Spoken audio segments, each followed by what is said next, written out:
Mistakes come with consequences, but is it ethical for a teenager's mistake to be fined $37 million? On this episode of The Gray Zone.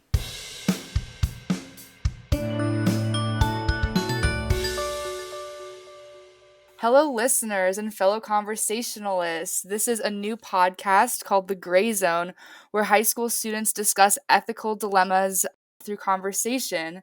I'm Lauren, and welcome to our first episode. I'm here today with Juliet, Sam, and Amalia, and we're going to be discussing one of the Ethics Bowl cases. Exactly, yeah. We're really excited to be here. We've been looking forward to this, and we miss not being in class and talking about ethics during the quarantine. So this is our outlet. Yeah, so jumping right in, the Ethics Bowl case was about the fire in the Columbia River Gorge in Oregon in 2017. You might remember hearing about this on the news. 47,000 acres ended up getting burned by a teenager who threw fireworks into a nearby canyon.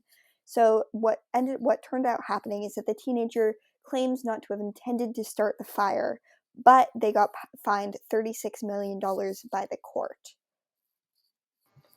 36.6 million, yeah.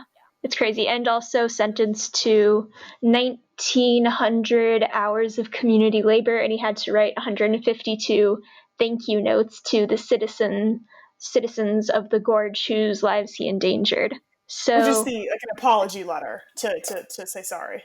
Yeah, he had to say sorry to a lot of people. As we all know, this is a pretty dramatic instance. Like, we remember when this happened, we could see like ash falling out of the sky pretty dramatically, like air quality reduced. So this is an impactful one for us in particular. Well, and I guess the main question here that this dilemma arises, or the situation creates, is that the question of whether it is ethical to charge $36 million to a child or a minor, such as the teenager here, whether they didn't intend to start this fire, or, for everyone, this is a basically impossible fee to pay. Is that ever ethical to do so? Does someone want to re-ask that question and we can edit it out? No, it's fine. We're fine. Lauren, cut. Lauren, chop, or also leave it in. I don't know. We're freestyling here. We're not professionals, and I think people listening will know that. Well, yeah, so I have some. Wait, sorry. Go ahead. No, you go. It's okay. Okay. Oh, for the record, my name is Amalia. That's who I am.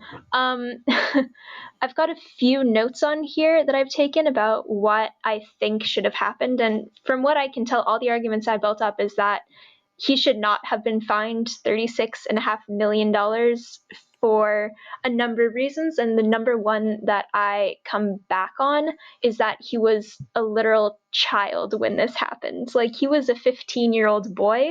And speaking from limited experience as a not too long ago 15-year-old myself, I wasn't really capable of making complicated decisions or really acting in maybe the most ethical manner. Like, I hadn't been that developed at that point. So like, I think that might be a reason why he should get some kind of I don't know. I think people shouldn't have been as harsh on him as they were. I don't think that we should be using children as scapegoats for tragedies. So coming from a 15-year-old, I personally don't think I would be stupid enough to throw a firecracker into a forest during fire season. However, I'm friends with a lot of 15-year-olds who might, given the social pressure, and he was actually with friends at that point, meaning that there was this social pressure and this social situation building up that could have been pressuring him to do something irresponsible that he might otherwise not have done. And I think we have to really analyze here, what's the role of the justice system? Is it purely to fine people for the exact amount of damage they did, or is it to teach people for the future and teach them how to be responsible citizens? And if so, is $36 million of a fine really going to teach him anything, or is it simply going to ruin his life? And you're Sam, by the way. Yes, I'm Sam. Hi. And hi, I'm Juliet, and I have a half of a response to Sam's question and also a response to what Amalia was saying. And they both kind of interconnect.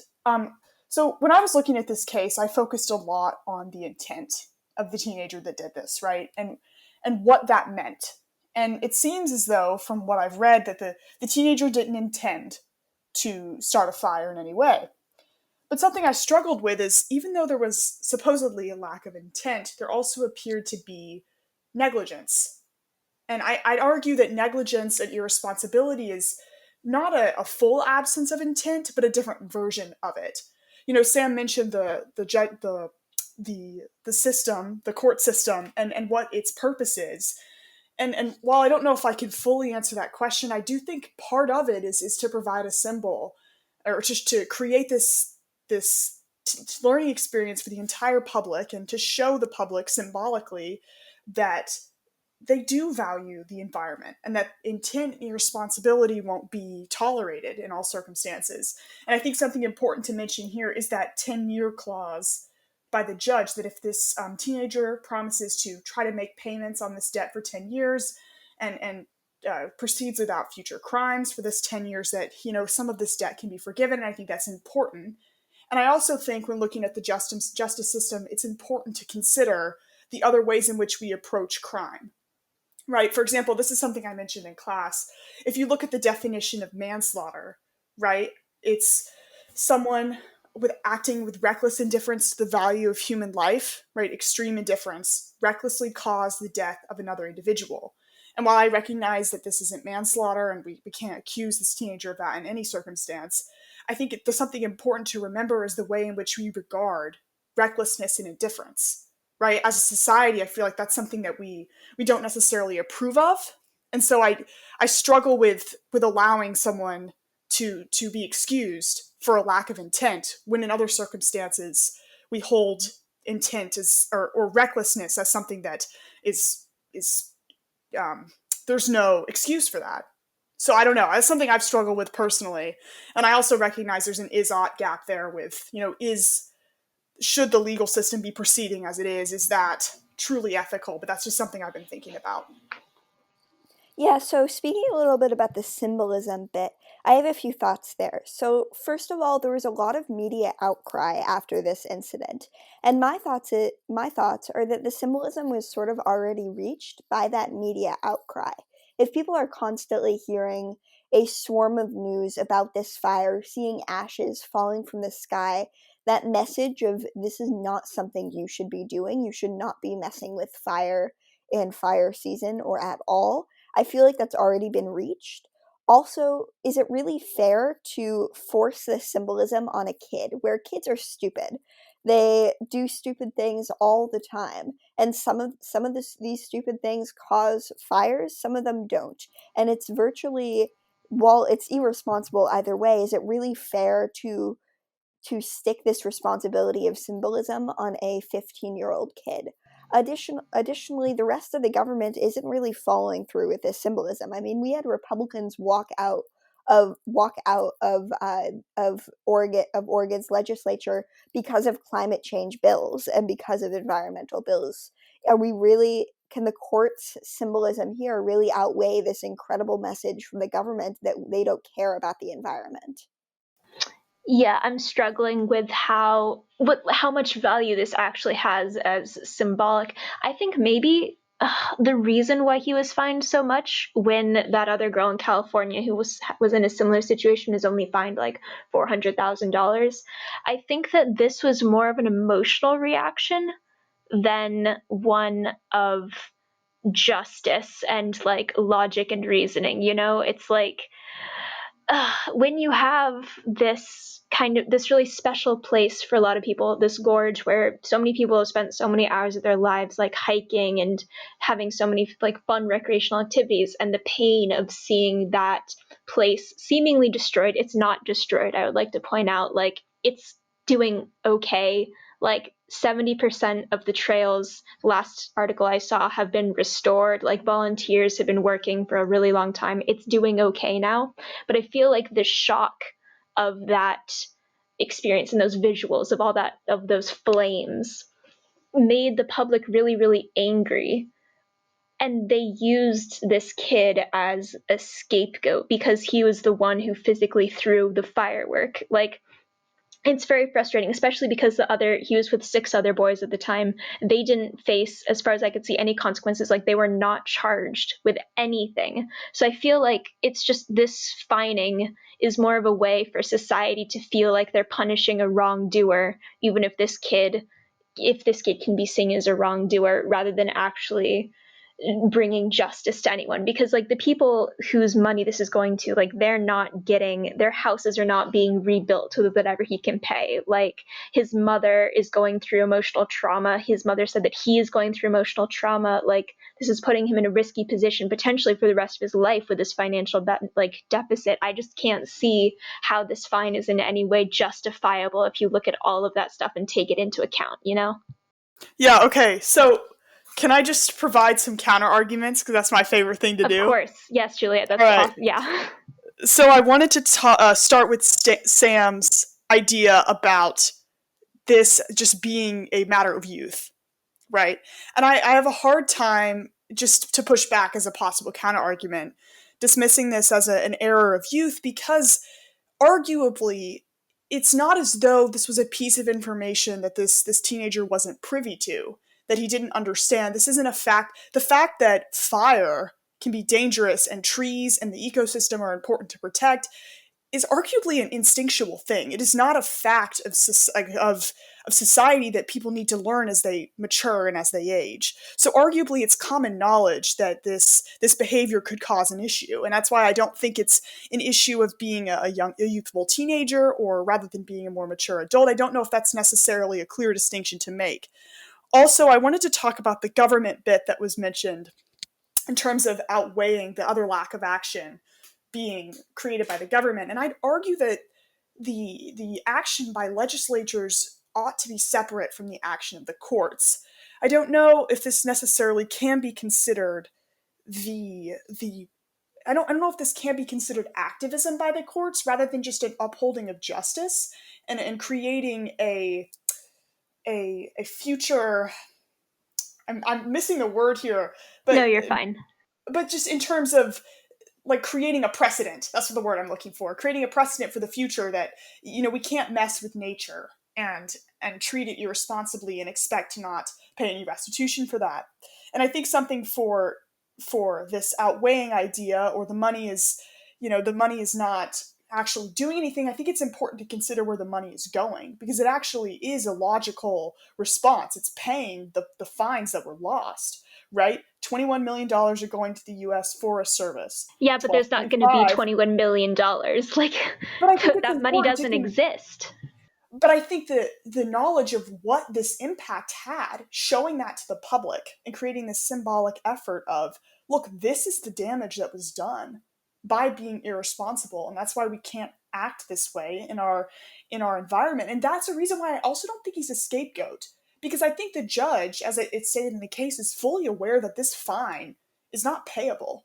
And I think for that reason, it's almost, in my point of view, or perhaps a counter-argument point of view, I always like to use the term written on the back of all the SATs, that the statements presented don't always reflect those of the College Board, because I often provide alternative viewpoints. But I think something to consider is the fact that because the judge knows this kid can't pay, perhaps he's not truly being used as a scapegoat, but the judge is using his experience as a learning experience for the entire public, so everyone can see these charges and have that kind of pit in their stomach and think, wow, our actions affect everybody, and that's why we have to be cautious about how we treat the environment.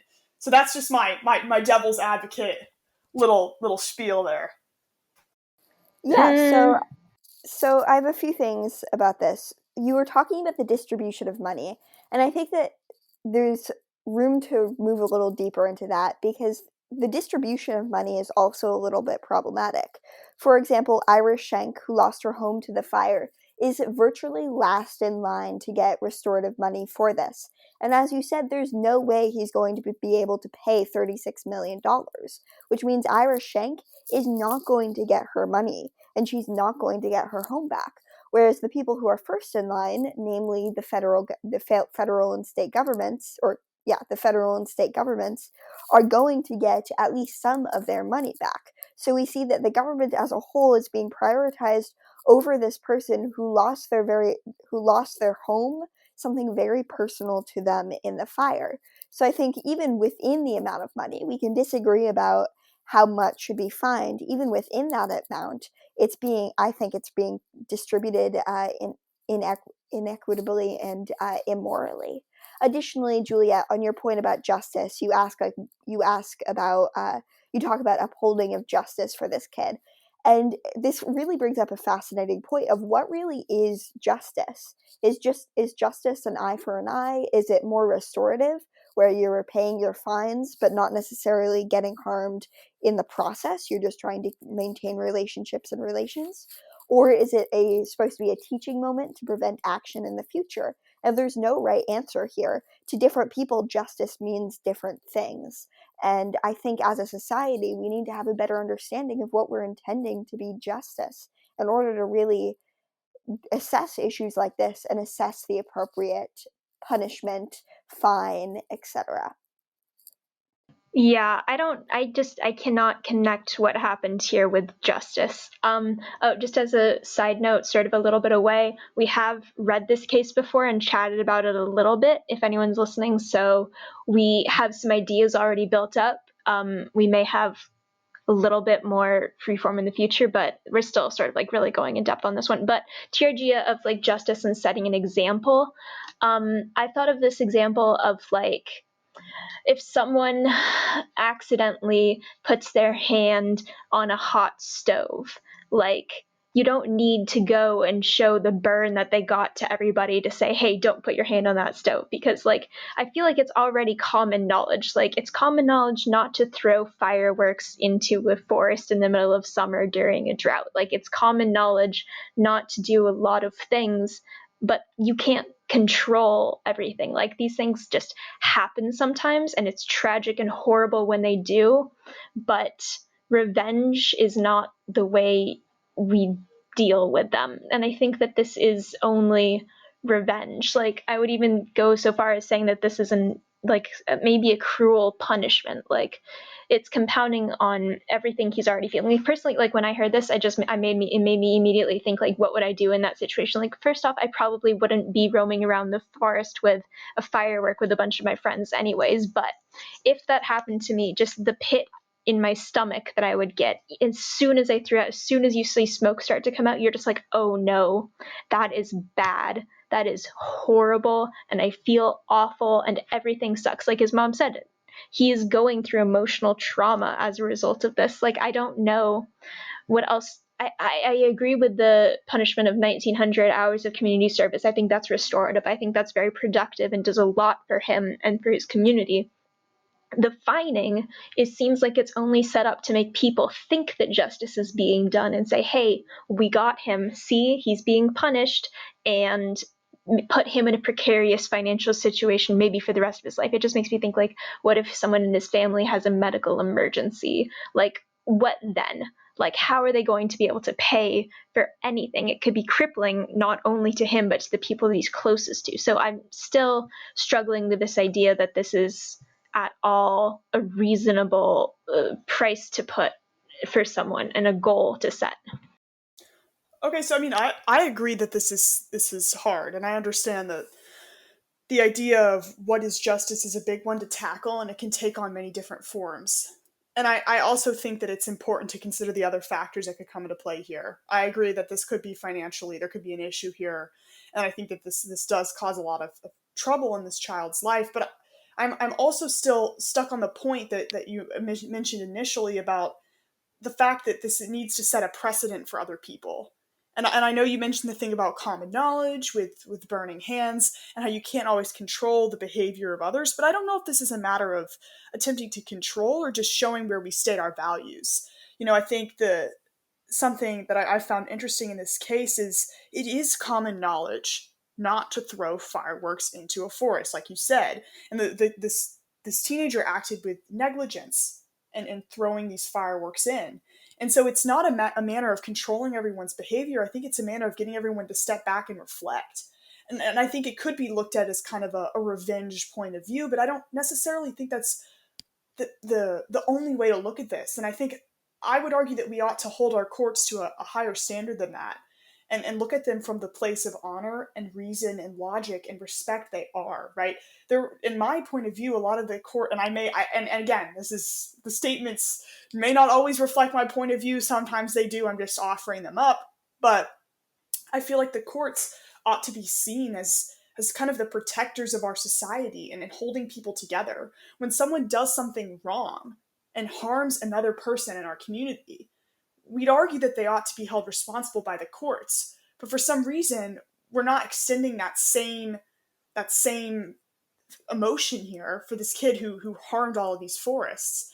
And I feel that because, he can't save the trees anymore. And I know that sounds a little cliche to say that. I just feel like this is not necessarily an act of revenge. It's not a witch hunt of any sort to get the public to point fingers. I think it's more of getting the public to step back and reflect and realize that we have to extend the same protection to our natural lands, as well as those within our moral communities as well. I don't know. He's getting death threats, so.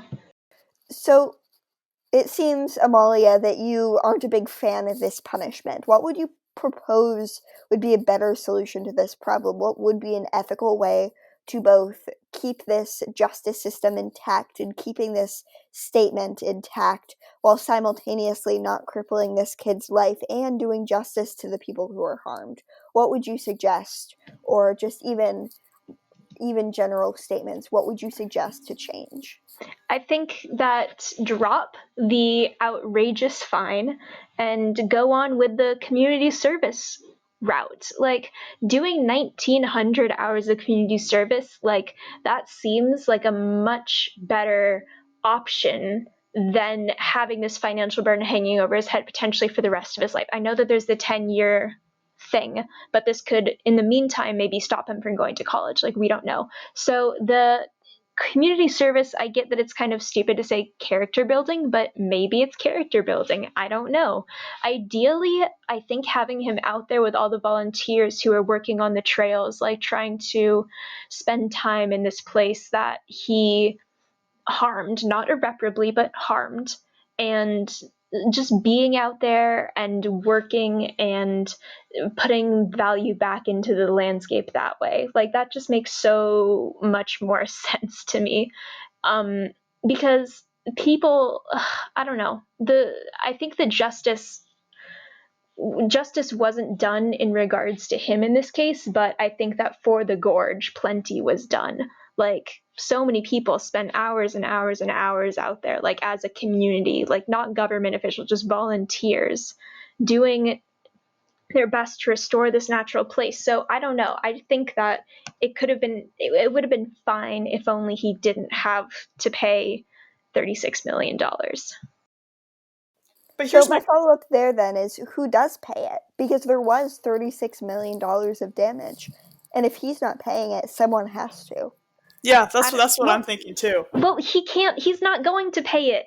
There is no $36 million coming from him in the first place. Like, he can pay only a fraction of that. So other people are paying for it already, you know? It's like, I don't think that that's a very good, I don't think that's a solid rebuttal to this question, because, the taxes, whatever the government is already paying for this restoring, like, he's not doing it. Well, But here's, and obviously, you have a question too. Not to interrupt you, Sam, but this connects to the last question. Why are we valuing money over his time? Right? Couldn't one make the argument that the time he spent out volunteering could be valuable in other aspects of his life and could actually harm him as well? Think about it. What if he could get a job during this time he's volunteering? What if he could be in school while this time is volunteering? I'm just a bit confused as to why the money seems outrageous, but then you look at a steep number like 1900 hours, and that isn't questioned either. That's what I'm a bit confused about. And I recognize, again, this is not necessarily what I personally think on this matter, but I think it's something important to consider, because that's a lot of time. And arguably, if some would say that, instead of paying, he should just do more and more volunteer work and have an extended number of hours that he ought to complete, couldn't at some point that become harmful too? Couldn't the people Well, treat him differently in volunteer work, or couldn't he be harmed in that manner? Like, what is that justice either if that's harming other parts of his life? And if that's the case, how could you ever truly achieve justice in this circumstance? I know that's a kind of a deep question. I just thought I'd offer it. It doesn't necessarily have to be answered. well, he's not being dragged out of school to do community service, like I'm sure he's still going on with his life. It's just his spare time is spent doing this. So it's like a revoking of privilege. So I don't think that it's too much of a issue here. Like, and if you're going to say that even that's too much, then I don't get how anyone can argue for the $36 million fine. That's fair. Very fair. Haha. Just throwing it out there. No, it's fine. We're here to talk about, well, what do you think? Does this fit under the definition of cruel and unusual punishment? Like, what do you think that is? I don't think it does. Wait, Lauren's had her hand raised. Go for it, Lauren. Yeah, I was just thinking about how, like, obviously a lot of this whole argument is that it, like, with his intent, or, like, that it was an accident, right? He threw the firework into the forest, which is not a smart thing to do, but, like, it's not like he actively went out there, like, as a pyromaniac and intended to start a fire. So I was just thinking about how, like, a lot of things can happen, or there's a lot of ways that fires can start that aren't intentional, that are kind of caused by negligence that weren't on purpose. But, like, what if this was the same kid, a same, like, 15, 16-year-old kid or something, and let's say that he was driving through the gorge and, hydroplaned and his car went into a ditch and caught on fire and the fire started that way. Like, you could still argue that, like, maybe not necessarily that his driving was negligent, but that, it was an accident. He didn't intend to cause the fire, but it could have still caused the same amount of damage. In a case like that, would you still think that having a $36 million fine is adequate, or that that's still just or ethical in that situation? Or is it just because it was someone doing something that was kind of inherently not smart that causes this? Well, I want to be careful not to call his intelligence or his or her intelligence into question. That's not what I'm saying at all. It's a guy. We know that. Okay, because that's not the point I'm attempting to make at all. I think the issue is the negligence of the situation.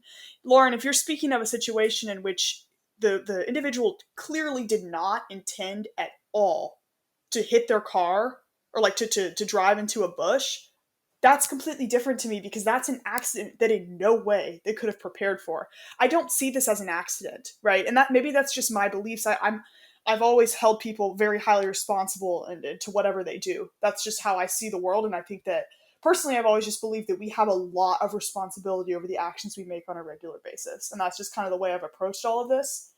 So in my opinion, I don't know if the argument can really be made that the act of throwing the firework was an accident. If someone pushed him and it pushed it out of his hand and it was some freak accident, maybe that's an accident. But I'd still argue about, why were you holding a firework above a gorge in the first place, right? Because he was with his friends. But that's not really an excuse to me. That's still negligence, and I don't see lack of intent aligning with negligence. I think negligence is almost a state of intent in itself.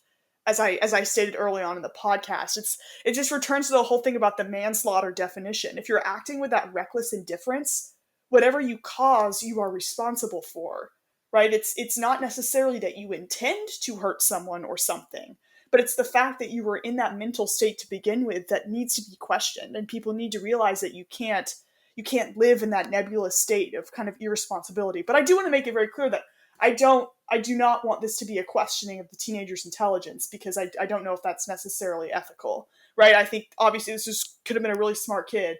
We should cut that out, because that kind of makes me sound like I'm comfortable with saying that children are stupid. I'm fine with that. I want to make it very clear that I'm not questioning this child's intelligence. I'm speaking more of the negligence of the situation, which I think is a common theme. I mean, we spend our whole lives moving so quickly, moving so fast, and we're on social media and doing all these things, and we can send messages without even reading through them a second time. And I think we're so used to moving quickly and not really thinking that I think that's impacted our behavior in multiple ways. So I don't want to make this an issue of children not possessing the brain capacity of adults. I think it's just an issue of the irresponsibility or the negligence that the situation was approached with.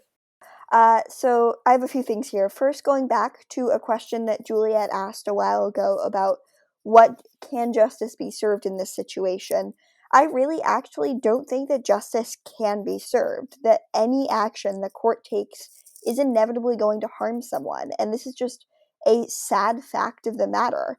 If you charge the kid the full price, he will be forced to pay $36 million as a minor, a cost that will be debilitating, even with that 10-year clause. That means that he's paying a ridiculous amount of money in times when he could be paying for college, he could be paying for, say, a medical emergency within his family, he could be paying for his future, he's getting a job, he's getting a house for the first time. Even so, you're debilitating his life. If you don't make him pay, however, the taxpayers are forced to front this cost, as they are the ones filling in this $36 million gap. And even if you make him do community service, he can't realistically do $36 million of community service, even if he is doing 1,900 hours. Which, by the 1900 way, hours. going to the 1,900 hours bit, I crunched some numbers, and if you make him do 1,900 hours over 3 years, that's actually not that ridiculous. It's only 13 hours a week, which realistically, for burning thousands of acres, 13 hours a week is not too unreasonable. But going back on topic, and then Iris Chang, either way, she's going to be wronged. It is just a sad fact of the matter that when it comes to such large damages, someone, done by a minor especially, someone is going to be harmed, and it's unavoidable. And so the courts are put in this spot where they just have to choose, who are we going to immorally harm, who are we going to harm, even though that's not necessarily the most ethical thing to do because there isn't a better option. And honestly, I'm going back and forth here because while this 15-year-old kid, doesn't really deserve a $36 million fine and debilitating fines, on the other hand, the alternative is something else that's immoral, and he was the one that caused the fire. So out of the two, he is most culpable for this immoral response. What do you mean he's most So culpable? inevitably, if you have to harm someone who doesn't deserve the full scale of harm, it's just choosing who. And because he's the one who caused the fire, whereas Iris Chang, taxpayers, were not the ones who directly caused the fire, though it's still not great to be fining him such a large amount, there isn't a better option. So because he started the fire, he is the best option. I'm not sure if that makes sense. If someone wants to chime in. Okay. Yeah, I think I get what you're trying to say, but like, okay, another point that I think is important to consider in this whole thing is that we were overdue for a forest fire to begin with. Like, this could have happened because of a lightning strike. It's just he was the particular factor to set it off, and I don't think that we can be pinning the fact that our forest caught on fire, which was probably going to happen eventually, on a literal child. Like, what if it was a lightning strike? What are we gonna do? Like, blame the weather? Like, people are still gonna be paying $36 million. Like, we're gonna be put out of tourism for a year or two, maybe in the gorge. Like, I don't know. It just seems like it is a tragic accident more than an immoral act rather than anything else. Like, a side note, I just Googled tragic accident just to see if any examples came up, and all I got were car crashes. So I don't know how much that fits in, but it just doesn't seem like I think Sam was saying justice could be done in this case, because I don't think that there's anyone who committed an injustice in the first place. Like, I don't think there's a wrong to be righted. That's maybe where I'm coming down on. I don't know, but something I'm struggling with here, though, is just because we were overdue for a forest fire doesn't mean a human ought to start one, or is permitted in doing so, right? If there's a species that's harming humans, and like the dinosaurs, right? They were going to go extinct anyway. If someone time traveled and killed all the dinosaurs, for lack of a better example, my examples are usually pretty odd. So No, we know the that's great. dinosaurs were going to go extinct, right? It was ought to happen, right? If someone time traveled and killed all of the dinosaurs, we would still see that. I personally would see that as a terrible act. I think that would be But see, I And think that we're would be gonna die. incredibly I don't unethical know. because we're Whatever. interfering with nature in a way that assumes our position is greater than that which the earth runs itself. I think it assumes that our place in the world is greater than Mother Nature itself, and that we have the right to interfere with nature as we please just because it may happen anyway. And I feel like that's a hard pill for me to swallow because I struggle to think that just because we were going to have a forest fire means that this kid is okay in starting one. I think that leads to a lot of repercussions in so many dangerous situations throughout the world. Like if there's going to be a water shortage, so someone starts one because they can. Like that seems hard to me. Or if there's going, it just if the stock market's going to crash, somebody can tinker with it intentionally and it crashes anyway. So it's fine. They're not responsible. See, I just struggle with that because I think that we can't play that God role. I don't believe that's an ethical position for us to assume because there's so many factors that would go into the environment, and I just struggle to think that anyone can assume to have acted in accordance with the way nature was going to go. I think that the best example is the dinosaurs because you're still interfering with the natural processes of the earth in a way that I believe we ought not to be able to do. Yeah, expanding a little bit on that, I'd take a more of a middle ground here where he's not completely removed of culpability because of this. He still chose to drop a firecracker in the middle of a forest, which is something that obviously could have dire consequences. But at the same time, because there were environmental sensitivities at the time, and because forest fires are so common, I think it removes some of the culpability, not really the moral weight of the decision of dropping the firecracker itself, but of the duty of the courts to fine him. I think because there are these sensitivities already in place, where someone in Oregon dropping a firecracker might not be nearly as stupid as someone dropping it in Minnesota. I'm not sure the weather of Minnesota, but we're gonna throw that out. Yeah, No idea. as I don't know. someone somewhere else, because there's this contradiction between, because it changes the circumstances a little bit to remove some of the culpability and place it on natural occurrences where, given the same situation, it might have had a drastically different result, and we have to keep those probabilities in mind. Kids have less developed prefrontal cortexes, which means they're probably more likely to assume that the best is going to happen and assume everything's going to be fine and not think through the fact that we're in Oregon and that we're in the middle of the dry season and that fires are common. And because he was a kid, he's more likely to oversee this, and because these things naturally occurred, it was more likely that his actions were going to be magnified, and he might not have been aware of that.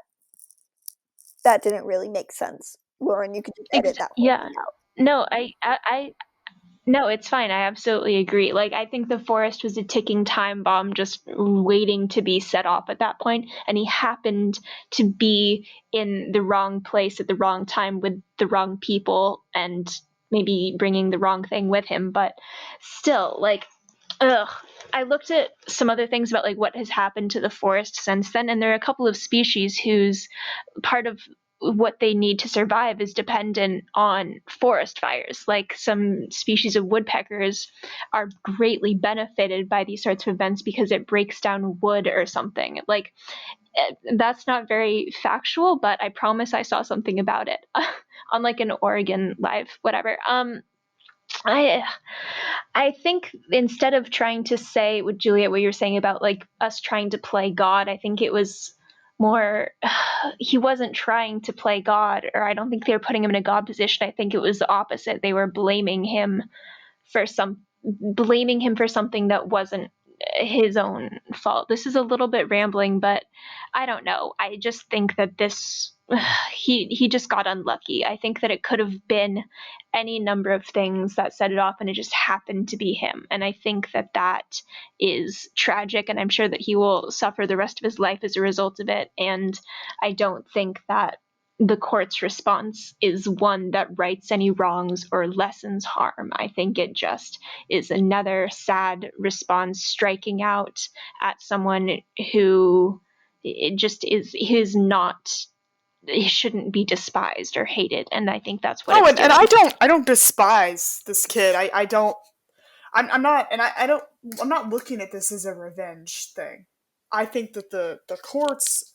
It was really about, to me, it was about setting a precedent and sharing those values with the public. And I think that the 10-year clause that the judge allowed, in my mind, makes that kind of clear, and that it's not about making this kid a source of revenge or blame. I mean, notice how this teenager's name was never mentioned. You know, the child remains anonymous, and I think that's something important to consider. It's not about everybody going after to attack this child or doing it. It's, to me, I thought it was more about just setting this precedent to the public. Now, whether the public is responding in the appropriate way is an entirely different issue, and I think that also could be seen as an ethical dilemma in itself as to why the public needs to lash out at this child specifically, when they could just look at the ruling that's been done and take that internally and reflect themselves, because that's the way I would look at this, as opposed to just, wanting to be rude to the child. I think that the more important lesson to learn here is to look at these numbers and to think about my actions on a regular basis, the way I could possibly hurt the environment, and where I'm not giving my actions full thought, and how I could improve upon that. But Well, Juliet, you willingly yeah, signed up for an yeah. ethics class, so I don't know if and you're good and that's a barometer for problem, the and I think rest of that's the something we need public. to think about. I'm just thinking about that. Not the playing God. I think playing God was the wrong term to use. Just the example of that's going to get me thinking over the next couple of days. It's just because something was going to happen, does it matter the manner in which it did? And I think that's something that's gonna sit with me for a while, because that has pretty big repercussions no matter whatever way you answer it. I don't know. You got me thinking. Well, I Yay. think Huzzah. I think the timeline of when something will happen plays a part not in if something is moral or immoral, but how moral or immoral it is. For example, if something is happening in 2 minutes, it's not easy to reverse that in time. But if something's happening in 40 years, you can take steps to prevent it. And here, though the forest fire might have been inevitable and might have happened in the future, it might not have. And we honestly don't know. And what he did here was he took that timeline of an unknown amount of time in the future, unknown probability, and he made that immediate and 100%. And I think that drawing this false inevitability is it's somewhat false, because everything will eventually end. We will all eventually die, but obviously Oh no! moral is unethical. We've been here before. I mean, yeah, This true. is a hard road. True. This is a road you walk But down that you still. never come back from. Yeah. No, good points, though. Oh yeah, for sure. If you had anything else, go ahead. Yeah. No, I'm good. All right. I feel like we got to end on a. Well, I think that was good. I don't know. This one, I don't want to see someone go through undue amounts of pain and stress when it's not totally deserved. I don't think that children should be held fully responsible for their actions because they're learning and growing as human beings. And I also have some flaws with the justice system. And again, also, like, the real problem here, if we want to zoom back and look at the true underlying issue, is the way that our society treats the environment in general. Like, the reason, like, the biggest, most deadly threat in our future besides the coronavirus is climate change. It's like, we've got this massive problem, and I think that this forest fire is just a symptom of that, a symptom of people not caring about the world around them enough and not taking actions to prevent it. So I don't think you can take out a single person, point a finger at them, punish them, and say we solved the problem. And I know that that's not all that this is doing, but I just don't think that the courts really did a good job here. Okay, so closing thoughts, if we can just go all around in a circle and just say, back to the original question, do you think that fining a child $36 million for something they claim to be an accident is a moral action? Do you question any of the implicit, do you any of the implicit implications in that question, and if you don't think it's moral, what do you think the punishment should be? If we can just end it on that summary statement. I can go first. I do not think that it is moral to fine children in ridiculous amounts of money for what I truly believe to be an accident. I think that it is wrong. I think that the writing apology notes is great. I think the community service is great, and I think it should have stopped there. The only thing that I do approve of is that his criminal record will be expunged when he turns 18, the 10-year time limit, and the not releasing his name to the public. I think those are good actions. The money, not so. What about you, Juliet? Okay. I believe that this was a moral action in this case specifically, because I think it was an act that is symbolic. And I think it shows the public that the environment is valuable and that we have to act with intent in the ways in which we interact with the world. Something that we had written down in our initial research on this topic is that the Columbia River Gorge brings in approximately $1.2 billion of income in terms of tourism each year for the state of Oregon. And I think not only that statistic, but the mere fact of just looking at how beautiful these natural landscapes are leads me to believe that it's important to protect these areas at all costs. And I think that this 10-year clause in this ruling shows that this child is not necessarily being unduly harmed, because they have a chance to be freed from this fine if they are to act in accordance with the law and do their best to pay it back over these 10 years. And I think the community service is great as well. And in terms of the distinction between an accident versus intention, my thoughts on that matter is negligence and irresponsibility are an intent in my mind. All right. Lauren. Yeah. Yeah, I think it's just overall important to consider that they're not going to get, the $36 million back. It's only going to be a fraction of that, if really anything significant. And that's not to say that it's not important to consider that there was $36 million worth of damage, and a lot of people and things that are important harmed in this fire and during this tragedy. But overall, they're not actually going to get the money. So the point of finding him, the motive for it, shouldn't be to get the money back there. If really this is to be considered ethical, then the judge and the decision should have been made, and the motive for the decision shouldn't have been just completely to make all of the money back. It should have been to teach others a lesson, or to show other people that the government values the environment, that the sole purpose of this decision shouldn't just have been to make money back. There should have been something bigger behind it for this to be okay. And finally, so I believe ultimately that the fine as $36 million is okay ethically as a purely symbolic statement, but it would not be okay ethically if he's expected to pay really any large fraction of this amount of money. It would place an undue burden on him, his family, and honestly, it's just completely unreasonable to expect a 15-year-old to come up with $36 million. But even beyond that, I'd also just like to end this with a couple questions about who the money is going to. Is it really ethical to give it to the government as opposed to someone who lost unrepairable memories from their house, instead of giving it to the government instead of this?